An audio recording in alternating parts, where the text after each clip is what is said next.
So, what it look like when the Holy Spirit showed up? Well, it was 10 days after Jesus left them, 50 days after Passover, on a day called Pentecost.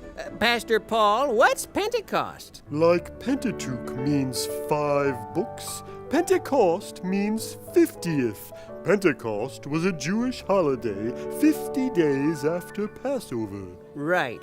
So all of Jesus' followers were together, kinda hiding away to try to keep out of trouble. And suddenly it sounded like a huge wind filled the house, and then something that looked like little tongues of fire came down on each one of them.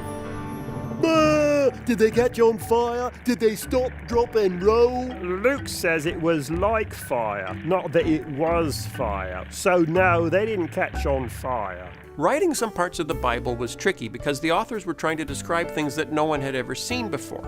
So when Mark says the Spirit came down on Jesus like a dove, or when Luke says the Spirit came down on Jesus' followers like tongues of fire, it wasn't a real dove, and their heads weren't really on fire. That's just the best way the authors could come up with to describe what people saw. So what powers did they get? Did anyone start shooting web? No web shooting. The first thing that happened was they all started speaking in different languages. Well, that's pretty cool. And it was very helpful. Because of the holiday, there were Jews in Jerusalem from all over the Roman Empire who spoke many different languages. 15 are mentioned in Acts. And suddenly, all these visitors heard Jesus' followers speaking to them in their own language.